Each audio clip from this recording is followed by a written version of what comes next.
Hello, I am live now. Okay, hello, how are you doing? So I was triggered earlier today. So I thought I will share about this because I think it's probably relevant to any of you who are trying to step away from the norm, right? And speak your truth or share things that, are more in the minority at the moment, right? When we're going against the masses and we're going against the majority. So usually I'm not massively triggered by these types of things. So it was just kind of a slight one that came up, but it really did feel it felt quite deep. So I wanted to share it with you what happened. So I was kind of scrolling through earlier on Facebook, and there was somebody's post, quite well-known person, and she'd shared about she's quite a big following, and she was sharing around stuff around channeling and questioning it and asking for people's opinions and things. But she was sort of coming at it, I could feel it was her maybe approach to it was more skeptical, but she was asking for obviously this great debate. So I just, couldn't kind of not, but I scrolled through the comments. Usually I don't do this, but I scrolled through the comments and I was like, let me see what people are saying and how people are responding to this idea of channeling. And sometimes it's easy to forget when you're in your own little world, because I have great people here. I'm connected with a lot of you here. I connect with people where this kind of thing is normal. I have a lot of people now online here, especially, who have all different types of gifts, abilities, whatever you want to call them, natural things they can do that are beyond what people would call normal. So sometimes it's easy to forget. So I was scrolling through and I started to see all these comments. And of course, this particular audience was maybe more of a general consensus, right? So, and I do like to always keep a mixture of connections. So my Facebook friends, for example, are very mixed because I like to see lots of different perspectives as well. So it's just the ones that I connect with are, we're kind of all on board with channeling and higher dimensional things, and it's normal, right? So I was reading through these comments and I started to just feel myself shrink as I was reading them, because a lot of them were very critical of channelers, very skeptical. I can understand that. But then, there were some of the comments that were talking about how sweeping statement, all channelers are ... right? And it's deceptive and it's manipulative, and it's, even if someone is channeling, they're probably channeling demonic entities and all of these, and false light workers and all of these things. But actually there are some, points to that, because I definitely know that that's a thing, that there are some, there are a lot of tricks to energies. I've had an experience with some of that in the past where I'm like, this is not beings of, these are not beings of the highest consciousness, and I'm not falling for that. So you've got to have discernment, actually, in the way that we do with people in the real world, right? Energetically, we also need our discernment. So anyway, I was reading through these comments, and there was just a lot of, I guess, negativity. I kind of wasn't used to this amount of it. It wasn't directed at me, but it was just, I was feeling very personally attacked, because I am, consider myself obviously as a channeler. So I was just, so you're skeptical of it all, Darren, but I trust you, so open to it more than before. Okay, yeah, and I don't mind the skepticism. I welcome it, actually, because I was skeptical of all sorts of things. I was skeptical of lots of ways I work with people now, and in fact, even when I trained, I was really skeptical of things like EFT, because I was still hanging on to my lawyer hat. I was like, how can tapping and saying things shift? And then, much to my surprise, I had a session with someone when I was training, and they were saying to me their back pain had shifted from my tapping with them. So that blew my mind, opened me up to possibilities, right? So I'm good with that. But this was more like attack, right? Attack. And so I was starting to feel, and it was interesting. And what I noticed, I started to feel almost like this panic inside of me. And I was like, oh my God, I took it almost like it's an attack on me, which it wasn't. It was nothing to do with me. It was someone else's post. And I just suddenly was aware of myself feeling, oh my God, people are going to think I'm either lying or I'm channeling bullshit, or if I am channeling, it's coming from satanic, whatever, demonic, whatever energies. And then I was like, oh my God, this is a big problem for me, right? I'm supposed to show up as, this channel, right? Partly of what I do.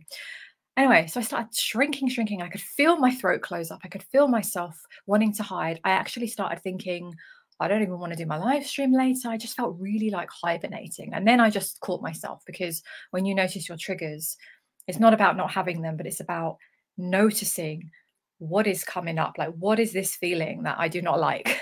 Where is it coming from? And start to kind of self-reflect, right? Really reflect on, oh, what's this feeling and where is it coming from? And I got this thing of like, God, I don't want to feel persecuted. I don't want to feel like attacked. I don't want to put myself into a situation where I show up, and people start like saying things. And then I just had to put it to one side. So I acknowledged the feeling. It wasn't really, really strong. Like, I didn't need to, if it was really like in my body, I would have done some tapping, I'd have done some like shifting and processing stuff on myself, but it wasn't that strong. But it was more like, I just need to feel it. And I just need to be aware of this. And I need to make a conscious choice here that even though there is a lot of skepticism out there, and that's okay, but even though there's even more than that, there are people that will shoot you down. There are people, when you speak the truth, and this could be you could be in your communities, in your families, in your schools or places of work, whatever. When you speak your version of what it is true to you, what's in your reality, and it goes against the majority, at some point you're going to face that energy, right? And sometimes it causes us to close up. And I know a lot of people that, because of that awareness, and maybe we've had a little bit of that experience where we start to shut down and we start to close up. Our throat chakra is literally closed down, and we start not to do it. It could even be in relationships, right? We don't speak up in a relationship. We don't declare how we feel. Or it could be in a work situation, whatever that is for you, right? It was channeling for me, but it could be something for you. So I just wanted to share that, because it's important to know when we're closing down and maybe pulling back. And I know a lot of people are not shining their light so brightly as they could, because there's this fear. And I've done a lot of sessions with people where some of this fear, as strange as it may sound to some of you, but some of this fear comes from past lives, because we've had a lot of generations, we've had a lot of times in history where when we spoke up and, shared things that were different, the consequences were massive. We had people burned at the stake. We had people ousted, I won't even say that word, ousted from their villages and from their communities. And in those times, it would have meant, threat to survival. You couldn't survive. So the consequences were big. And we do go back generations and generations, and we also hold it in our DNA. So we have a lot of fear around persecution, expression. This is partly why I've been on this journey of expression and visibility. I mean, it's very close to my heart, and it's something, again, that I'll work with someone when they come into my space, if they're doing any kind of creativity, because it's going to come up at some level. So it's just being aware of it. And I wanted to just shine a light on it today, and share as well that I also have this, and I've been working through it over years. I still have layers.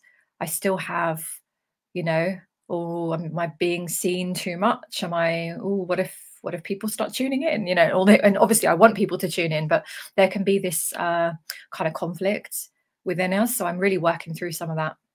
And I guess I'm also learning that to stand up and speak for me is going to, it does involve channeling. And yes, I channel. Sometimes I even catch myself saying it, because the old lawyer part of me is still here. And it's like, you channel the angelic realm and the High Actuarian Council. What? Like, I didn't see that coming. I really didn't see this coming as a plot twist in my life. Even though I've always had this feeling, I never knew that I'd be, kind of showing up on camera and out there in the world as someone who is a channeler. So you never know where life's going to take you. So yeah, that's what I wanted to share, because it's a big one. It can be a really big sticking point for a lot of us, and whether it could even be in your work, but creativity, or just in your personal life. The amount of times we don't speak like with clarity and directness, and sometimes we feel like directness is being rude, right? So I've learned a lot about this from Michael, because when we met, we balanced, we've talked about this before, but we've balanced each other out. But when he met me, I was, working my way through things, but I think I had a long way to go at kind of really speaking and not being so maybe people pleasing and polite as I was. And here he comes really direct. Like he just says it how he says it, which is, it still amazes me now, because sometimes I see him do it and I'm like, wow, like that's not rude what you just said, but it's direct. It's like most people don't kind of communicate in that way. So I learn a lot from him. And at the same time, I helped smooth him out a little bit, where he had, maybe more of a softer energy with the way that he did it. So we've kind of balanced each other out. But it's interesting when you start looking at how you communicate as well, how you express yourself, how you share your truths and your perspectives. There's a lot of the times we're not flowing, right? We're not being as direct as maybe we want to be. And it's such a journey, right? So I did one short tapping session with you and was shocked. It started my mind shift. Yeah, I'm so glad. I'm so glad, because yeah, it is quite shocking, isn't it? You're tapping, you're like, holy shit, this is bringing emotions, and I'm thinking and I'm feeling in a different way. And it's sort of like it loosens the rocks. That's what I feel like. It kind of loosens the rocks or the pebbles, and things start to flow. Yeah, I'm really glad. I'm really glad that helped. I'm so open to the world when I'm outside and alone with my dogs. Yeah, I feel so open to the planet and the sky. Yeah, another connection to things that are not earthly. Yes, and we know the reason for that, because you are connected in ways maybe that you are now stepping into. Yeah, and you connected with Michael years ago, and I did not realize it at the time. He did. Yeah, and that's another thing. When he sees things, he sees them, and he often sees them ahead of time. And that's another thing we were working through, because he can see like steps ahead, and often the person is like, does not get it. It's like, what are you talking about?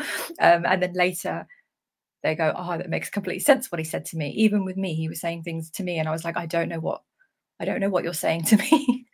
I used to get a little bit sometimes frustrated, because it was 10 steps ahead and I hadn't got there, but then he could see it, right? And he's very direct, right? So yeah, so things you realize now, right?